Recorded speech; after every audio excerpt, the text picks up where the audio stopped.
INB news కి స్వాగతం. ఇంద్రవెల్లి సభకు రాష్ట్రం నలుమూలల నుంచి తరలి రావాలని రాష్ట్ర మంత్రి ధనసరి సీతక్క పిలుపునిచ్చారు. గల్లీ నుంచి ఢిల్లీ దాకా అన్ని స్థానాలను దక్కించుకోవాలని ఆ దిశగా ప్రతి కార్యకర్త కష్టపడి పనిచేయాలని హితోపదేశం చేశారు. ఆదిలాబాద్ జిల్లా కేంద్రంలోని తిరుమల క్లాసిక్ గార్డెన్స్ లో కాంగ్రెస్ పార్టీ ఆదిలాబాద్ నియోజకవర్గ అసెంబ్లీ ఇన్ఛార్జి కంది శ్రీనివాస్ రెడ్డి ఆధ్వర్యంలో నిర్వహించిన ఇంద్రవెల్లి సన్నాహక సభకు ఆమె ముఖ్య అతిథిగా హాజరై కాంగ్రెస్ ముఖ్య నాయకులు కార్యకర్తలు పార్టీ శ్రేణులకు దిశానిర్దేశం చేశారు. సాధారణ ఎన్నికలు ముగిశాయని ఇక గల్లీతో పాటు ఢిల్లీ ఎన్నికలు రానున్నాయని తెలిపారు. వాటి గెలుపు కోసం అందరం కష్టపడదామన్నారు. ఇంద్రవెల్లిలో జరిగే సీఎం రేవంత్ రెడ్డి బహిరంగ సభను విజయవంతం చేయాలని కోరారు. సమయం చాలా తక్కువ ఉంది, అందుకనే మరి నిన్న అనుకోని ఇప్పుడిప్పుడే పొద్దున్నే చెప్పడం జరిగింది మీటింగ్ ఏర్పాటు చేయాలని. ముఖ్యంగా రేవంత్ రెడ్డి గారు మన సీఎం గారు మొదటి పర్యటన మన ఉమ్మడి ఆదిలాబాద్ జిల్లాను ఎంచుకోవడం జరిగింది. ఆ రోజు కూడా ఆయన మరి పిసిసి అధ్యక్షుడు కాగానే మొదటి పర్యటన కూడా మన ఆదిలాబాద్ జిల్లా నుంచి మొదలుపెట్టి భారీ బహిరంగ సభ ఇంద్రవెల్లిలో మరి దళిత గిరిజన దండోరా పేరుతోటి లక్షలాది మందిని అక్కడ సమీకరించి అక్కడి నుంచి వారి యొక్క పోరాట ప్రస్థానాన్ని మరొకసారి స్టార్ట్ చేసి ఈరోజు రాష్ట్రంలో అధికారంలోకి రావడం జరిగింది. అధికారంలోకి వచ్చిన తర్వాత కూడా మరి ఆనాడు ఇచ్చిన మాట ప్రకారం మొదటి అడుగు ఉమ్మడి ఆదిలాబాద్ జిల్లా నుంచే అభివృద్ధి పథకాలను స్టార్ట్ చేస్తూ మరి వెనుకబడ్డటువంటి ప్రాంతాన్ని అన్ని రంగాలలో ముందుకు తీసుకురావాలన్నటువంటి ఉద్దేశంతో ఆనాడు పోరాట స్ఫూర్తి లాగానే ఒక ఉద్యమం లాగానే అభివృద్ధిని కూడా ఈ వెనుకబడ్డ ప్రాంతాలకు మరి తీసుకొచ్చి అన్ని రంగాలలో ముందుకు తీసుకురావాలన్నటువంటి కృతనిశ్చయంతో మొదటి పర్యటన కూడా మన ఇంద్రవెల్లి నుంచి 2వ తారీఖు నాడు మొదలు పెట్టడం జరుగుతూ ఉంది. కాబట్టి మనము చాలా తక్కువ టైం ఉంది, ఒకటే రోజు ఉంది. నిన్ననే మనం ఇన్ఛార్జీలతోటి మిగతా పెద్దలతోటి చర్చ చేయడం జరిగింది. ఈరోజు నైట్ నేను వచ్చేస్తే తట్టుకోలేక అహంకారంతో అధికారం పోయిందని నిద్ర పట్టక మనల్ని రోజు తిడుతూ ఉన్నారు. మీరు కూడా ప్రజలకు అవేర్నెస్ ఇస్తూ రేపటి సభకు కూడా మన జనాల్ని క్లస్టర్ల వారిగా ఎంపీటీసీ వారిగా లేదా గ్రామాల వారిగా లేదా 5 గ్రామాలకు ఒక బాధ్యులు 2 బాధ్యులు వేసి అక్కడి నుంచి ఎంతమంది వస్తారు, ఎట్లా వస్తారు 2 గంటల వరకు మీరు మరి ఇంద్రవెల్లి ప్రాంగణంలోకి లేటుగా వస్తే ట్రాఫిక్ అయితే ఎక్కడో ఆగిపోతారు. పెద్దసారి చూసినాం కదా, మనం అధికారంలో లేనప్పుడే ఎంతో మంది జనాలు మరి స్వచ్ఛందంగా తండోపతండాలు తరలి వచ్చినటువంటి పరిస్థితి. కాబట్టి ఈ రోజు కూడా మొదటి అడుగు ఆదిలాబాద్ జిల్లా అంటే రేవంత్ రెడ్డి గారికి అమితమైనటువంటి అభిమానం, ప్రేమ. ఇక్కడ చాలా ప్రాజెక్టులు కూడా మీకు తెలుసు. గత ప్రభుత్వము ఈ ప్రాంతానికి ఇచ్చిన ప్రాణహిత చేవేలను కూడా తీసుకుపోయింది తన సొంతం కోసం. మరి ఇక్కడ బీజేపీ ప్రభుత్వం ఆ రోడ్లకు కూడా సెంట్రల్ నుంచి పర్మిషన్ ఇవ్వక అనేక రోడ్లు ఆగిపోయినాయి. ఒకటి కూడా అయ్యే పరిస్థితి లేదు. ఈ 2 ప్రభుత్వాలు నాటకాలనే ఊళ్ళ డెవలప్మెంట్ లేకుండా చేసింది.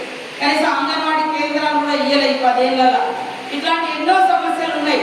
కాబట్టి అవన్నింటినీ మనం పరిష్కరించుకోవాలంటే ప్రజలకు సంక్షేమ రాజ్యం మరి అప్రతిహతంగా చేరాలంటే ఖచ్చితంగా ప్రతి పల్లె నుంచి కూడా రేపు మన యొక్క సీఎం రేవంత్ రెడ్డి గారు ప్రారంభిస్తున్నటువంటి అనేక కార్యక్రమాలకు ఇక్కడ కొన్ని ప్రాజెక్టులకు కూడా రేపు నిధులు ఇవ్వబోతున్నారు. కాబట్టి అట్లాంటి కార్యక్రమానికి మీరందరూ కూడా యుద్ధ ప్రాతిపదికన రావాల్సిన అవసరం ఉంది. పోయినసారి కొన్ని మిస్టేక్స్ అయిన ఎన్నికలలో లేటుగా టికెట్లు ప్రకటించడం పంచుకొని వెంటనే గ్రామాలలో వెహికల్స్ కానీ ఎట్లా వీలైతే అట్లా మనకు ఏసీ కార్లు కావాలి, లేకుంటే పెద్ద ఇవి కావాలంటే దొరకాయి. మన ఏరియా మనం అంతా ఖర్చు పెట్టలేము. ఎట్లా వీలైతే అట్లా ఒకప్పుడు ఖాళీ బాటనే నడిచిపోయారు. ఇవాళ ఇంద్రవెల్లిలో వాళ్ళని తలుస్తున్నారంటే వాళ్ళు సద్దులు 3 రోజులు కట్టుకొని వచ్చి పోరాటం చేసారు. ఆ రోజు అప్పుడు పోరాటం ఇంద్రవెల్లి కావచ్చు, కొమరంభీం పోరాటం కావచ్చు, ఇంకొక రామ్జీ కోండ్ పోరాటం కావచ్చు, ఆనాడు ఉన్నటువంటి పరిస్థితులు తగ్గట్టు తెగింపు, ప్రతి దాంట్లో తెగింపు ఉండాలి, ఉత్సాహం ఉండాలి తప్ప సౌకర్యం కోసం కోరుకోవద్దు. పరిష్కారం ఎట్లా చూసుకోవాలి కానీ పరిష్కారం సౌకర్యం చూసుకోవద్దు. కాబట్టి మనం మీటింగ్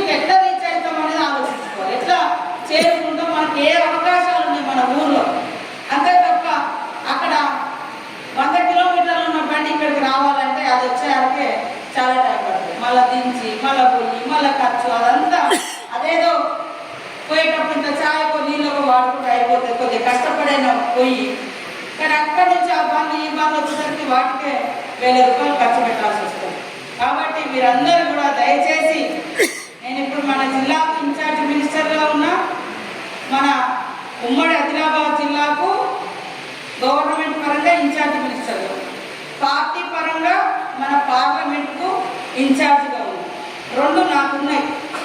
ఏ రకంగా ఇచ్చినా మీతో రెగ్యులర్గా నేనే ఉంటాయి, రెగ్యులర్గా నేను ఉంటా. కాబట్టి మీరందరూ కూడా దయచేసి మన సీఎం గారి యొక్క మొదటి అడుగు ఆదిలాబాద్ జిల్లా, ఉమ్మడి ఆదిలాబాద్ జిల్లాలో పడుతున్న సందర్భంగా మీరందరూ కూడా మీ నియోజకవర్గం ఆదిలాబాద్ పనిచేసారు. ఇప్పుడు మేము జెండా మోసినట్టు మోస్తాం, కానీ మేము పని చేయమంటే కుదరదు. పని చేయండి, ప్రజల అభివృద్ధి కోసం మమ్మల్ని అడగండి, గ్రామాల అభివృద్ధి కోసం మమ్మల్ని అడగండి. నేను తప్పకుండా నిధులు కేటాయిస్తాను. నేను పని చేయను, రోజు వచ్చి అక్క కనబడతా, రోజు వచ్చి గజేందర్ కనబడతా, రోజు ఏ కనబడితే ఏముండదు. మీరు నా చుట్టూ, నేను మీ చుట్టూ తిరుగుతా, మన చుట్టూ ప్రజలు ఉండదు. మనం అందరం ప్రజల చుట్టూ ఉండాలి, ప్రజల సమస్యల చుట్టూ ఉండాలి, ప్రజల కోసం పనిచేయాలి. అప్పుడే రేపు రాబోయేటువంటి ఎంపీ ఎలక్షన్లు కావచ్చు, రేపు మీరు నిలబడేటువంటి సర్పంచ్ ఎలక్షన్లు, జెడ్పీటీసీ ఎలక్షన్లు, ఇంకా నెక్స్ట్ అన్ని మీరందరూ నిలబడే ఎలక్షన్స్ ఉన్నాయి. మేము నిలబడే ఎలక్షన్ అయిపోయింది కదా, రేపు మీరు ఇక్కడ స్టేజ్ మీద ఉన్నోళ్ళు కానీ, ఇంకా కింద కూర్చున్న వాళ్ళు కానీ, మీరు నిలబడే ఎలక్షన్స్. కాబట్టి ఈ నెల 2 నెలలు అందరు ప్రతి పల్లె పల్లె గడప గడప తిరుగుతూ ప్రజల సమస్యలు తెలుసుకొని వీలైనంత వరకు నా దగ్గరికి వచ్చేది, నా దగ్గరికి సంబంధిత అధికారుల దగ్గర తీసుకెళ్లేది అధికారుల దగ్గరికి తీసుకెళ్ళాలి. అధికారంలో ఉన్నాం కదా అని రోజు ప్రజలే మన దగ్గర రావాలంటే కుదరదు. మనము ప్రజల దగ్గరికి వెళ్ళి వాళ్ళ సమస్యలు పరిష్కరించాలి. కాబట్టి ఇప్పుడు మీరు కూర్చొని చేయాల్సింది, నేను మళ్ళా మీ మీటింగ్ అయినాక 1000 మందితో ఇక్కడ మీటింగ్ పెడతా. మీటింగ్ అయినాక, ఈ మీటింగ్ అయినాక అది కాన్స్టిట్యున్సీ మీటింగ్ పెడతా, మళ్ళీ ఎంపీ ఎలక్షన్ల కోసం. సేమ్ టైంలో మీరు ఇప్పుడు క్లస్టర్ల వారీగా, అంటే 5-6 గ్రామాల లేదా ఎంపీటీసీల వారీగా బాధ్యతలు ఇచ్చి ఆ లిస్టు, ఆ ఫోన్ నెంబర్లు, ఏ ఊరు నుంచి ఎంతమంది వస్తారు ఇవ్వండి. అదంతా రివ్యూ మళ్ళీ 1000 మంది ముందట నేను రివ్యూ చేస్తాను. అప్పుడు ఇప్పుడు ఇచ్చిన లీడర్లు పేర్లు అప్పుడు ఏం పని చేస్తారు అనేది మాకు తెలుస్తుంది, అప్పుడు మేము అడుగుతాం. కాబట్టి మీరు వచ్చినప్పుడు నేనేం చేయాలో అప్పుడు నేను